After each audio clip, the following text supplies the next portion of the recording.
जगातली सगळी लहान मुलं खेळत होती, गेम खेळणी मस्ती करत होती, तर एका कोपऱ्यात एक 12 वर्षाचा मुलगा स्वतःचा गेम तयार करत होता। त्याचं डोकं म्हणजे चालतं बोलतं सुपर कॉम्प्युटरच होतं, म्हणूनच त्याला कोणी जवळ करतही नव्हतं। तो एकटा होता, पण त्याची स्वप्न खूप मोठी होती। शाळेत मुलांकडून प्रचंड मारहाण झाली होती, मित्र नव्हते, पण हार त्याच्या डिक्शनरीतच नव्हती। आज तोच मुलगा रॉकेट्स उडवतोय, इलेक्ट्रिक गाड्या बनवतोय आणि AI टूल्स तयार करतोय। ही गोष्ट आहे जगातील सगळ्यात श्रीमंत माणसाची, म्हणजेच एलॉन मस्कची।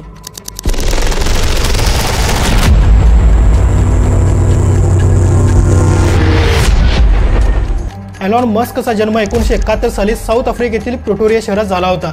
त्याचे वडील होते मेकॅनिकल इंजिनियर, तर आई होती डायटिशियन आणि एक मॉडेल। पण एलॉन अगदी लहानपणापासूनच काहीसा विचित्र होता। तो मध्येच स्वतःच्या विचारांच्या दुनियेत हरवून जात होता। डॉक्टरांना वाटायचं की त्याला कानाचा प्रॉब्लेम असावा, पण नंतर लक्षात आलं की त्याचा मेंदू वेगळ्याच पातळीवर काम करतो आहे। कल्पनांची एक प्रचंड प्रयोगशाळा त्याच्या डोक्यात सतत चालूच असायची। तो विज्ञान, फिक्शन आणि एन्सायक्लोपीडिया वाचण्यात झपाटून गेला होता। एकदा त्याच्याच चुलत बहिणीने अंधाराची भीती व्यक्त केली, तेव्हा एलॉन शांतपणे म्हणाला, darkness is only the absence of light.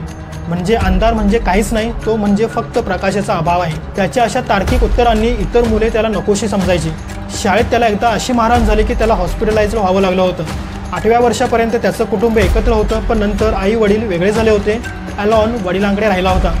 वयाच्या 10व्या वर्षी त्याने एका मॉलमध्ये कॉम्प्युटर पाहिला होता आणि हट्टाने वडिलांकडून तो मागूनही घेतला होता। त्या कॉम्प्युटरसोबत त्याला बेसिक प्रोग्रामिंग शिकवणारी एक वर्कबुकही मिळाली होती। तो 6 महिन्यांचा कोर्स होता। 6 महिन्यांचा कोर्स एलॉनने अवघ्या 3 दिवसात पूर्ण केला, तेही झोप न घेता। 12व्या वर्षी त्याने स्वतःचा गेम तयार केला आणि त्याला नाव दिलं ब्लास्टर। हा गेम त्याने एका कंपनीला $500 विकला होता। त्याचं पहिलं यश तिथूनच सुरू झालं होतं। पण त्याला माहिती होतं, आपल्या पंखांना खरी झेप द्यायची असेल तर त्याला अमेरिकेतच जावं लागेल। एलॉन 17व्या वर्षी कॅनडात गेला आणि तिथून थेट अमेरिकेत पोहोचला।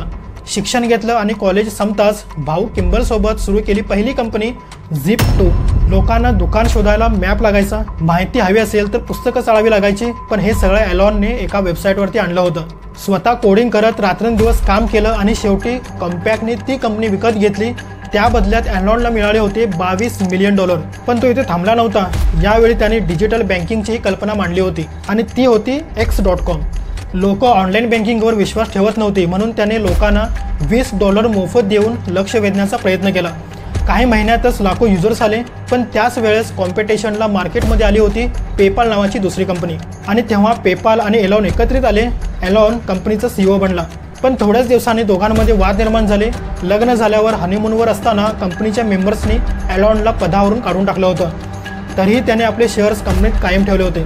आणि जेव्हा eBayने पेपाल विकत घेतली, तेव्हा एलॉनच्या खात्यात आले तब्बल $180 मिलियन। या पैशातून एलॉनने सुरू केलं आपलं खऱ्या अर्थाने स्वप्न SpaceX। रशियाकडून मिसाईल विकत घेण्याचा प्रयत्न केला, पण त्यांनी त्याला फाजील किंमत सांगितली। तेव्हा एलॉन म्हणाला, लेट्स बिल्ड इट अवरसेल्व्स। पैसे घालून लोक गोळा करून स्वतः रॉकेट बनवलं। फाल्कॉन 1 पहिलं लॉन्च अपयशी ठरलं, दुसरंही अपयशी ठरलं, तिसरंही अपयशी ठरलं। त्यानंतर उरले होते फक्त शेवटचे पैसे आणि शेवटची संधी। 4थ्या वेळेस फाल्कॉन 4 यशस्वीपणे ऑर्बिटमध्ये पोहोचलं। जगातील कोणत्याही खासगी कंपनीने यशस्वी रॉकेट लॉन्च केलं नव्हतं आणि ते एलॉनने करून दाखवलं होतं। नासाने लगेचच $1.6 बिलियनचा करार त्याच्यासोबत केला होता। पण इथे सगळं संपलं नव्हतं। दुसऱ्या बाजूला होती त्याची दुसरी कंपनी टेस्ला मोटर्स। स्वच्छ ऊर्जा वापरणाऱ्या वेगवान आणि सुंदर इलेक्ट्रिक कार्स बनवण्याचं त्याचं स्वप्न। पण 2008चं आर्थिक संकट, गुंतवणूकदारांनी पाठ फिरवली होती, पण एलॉनने स्वतःची गाडी मालमत्ता विकून कंपनी वाचवली होती। एलॉनला कार निर्मितीबद्दल शून्य अनुभव होता, पण तरी त्याने ठरवलं तो अशी कार बनवेल जी पेट्रोलवर नाही, विजेवर धावेल। एक अशी कार जी वेगानेही चालेल आणि पर्यावरणालाही धोका पोचणार नाही।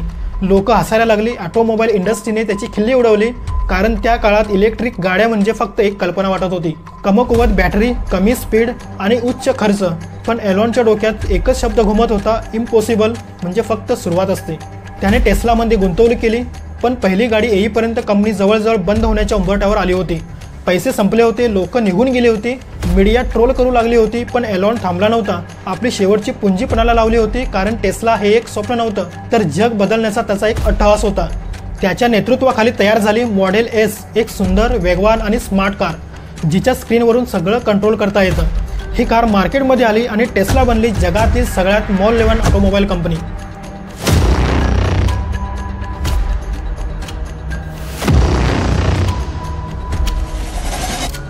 आज स्पेस एक्स माणसानं मंगळावर पोहोचवण्यासाठी स्टारशिप तयार करत आहे. टेस्ला सेल्फ ड्रायव्हिंग गाड्या बनवते. न्यूरालिंक मेंदूमध्ये चिप बसवून कॉम्प्युटरशी थेट संवाद साधते. स्टारलिंक जगाला उपग्रहावरून इंटरनेट प्रोव्हाइड करतोय आणि ट्विटर विकत घेऊन एलॉन सोशल मीडियालाही ताब्यात घेतो आहे.